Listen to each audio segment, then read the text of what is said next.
नमस्कार।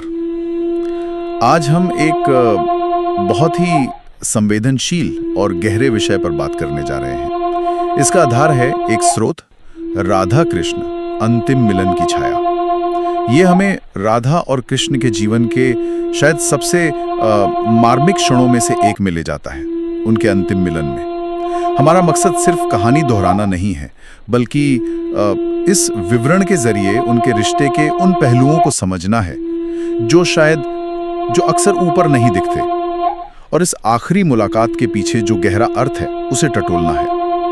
तो कहानी हमें दो बिल्कुल अलग दुनियाओं में ले जाती है। एक तरफ द्वारका में कृष्ण का जीवन और दूसरी तरफ वृंदावन में राधा की प्रतीक्षा। जैसा कि स्रोत में जिक्र है, कृष्ण द्वारका में थे, एक राजा के तौर पर, एक गृहस्थ के तौर पर, अपनी जिम्मेदारियों में पूरी तरह डूबे हुए। हाँ। रुक्मिणी थी, दूसरी रानियां थी, जीवन व्यस्त था, पर कहीं ना कहीं मन का एक कोना हमेशा राधा की यादों से रोशन रहता था। हाँ, और श्रोतस याद को सिर्फ पुरानी यादें नहीं कहता। ऐसा लगता है जैसे एक निरंतर आध्यात्मिक खिंचाव था। उनके वो राजसी जीवन के बीच भी एक गहरा आंतरिक जुड़ाव जो कभी कमजोर नहीं पड़ा। बिल्कुल। और दूसरी तरफ वृंदावन में यमुना किनारे एक वृद्ध स्त्री रोज दिखाई देती थी। स्रोतस उनकी आंखों में प्रतीक्षा का एक ठहरावा सा भाव दिखाता है। कोई शिकायत नहीं, बस एक गहरी शांति। और वो राधा थी। हाँ।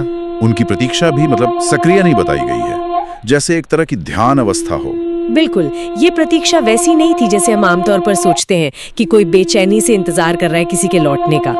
श्रोतस इसे पूर्ण समर्पण की अवस्था के रूप में दिखाता है, जहां बाहरी दुनिया जैसे अप्रासंगिक हो जाती है। फिर वो पल आता है जब कृष्णा सब कुछ पीछे छोड़ वृंदावन पहुंचते हैं। स्रोतस इस पल को बहुत सादगी से बयां करता है।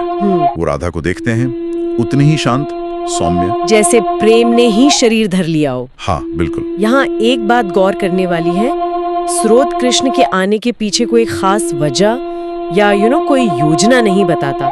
ऐसा लगता है जैसे ये बरसों से जो आध्यात्मिक खिंचाव चल रहा था ना, उसी का स्वाभाविक परिणाम था, जैसे नदी सागर की ओर बहती है, बस। और फिर उनका संवाद, वो जो बातचीत हुई, कृष्ण बस इतना कहते हैं, राधे मैं आ गया। और राधा का जवाब, जो शायद इस पूरी कहानी का सार है, तुम कभी कहे ही कब थे कान्हा। यही ये वाकई सोचने पे मजबूर करता है। बिल्कुल, ये संवाद साधारण शब्दों से कहीं ज्यादा है।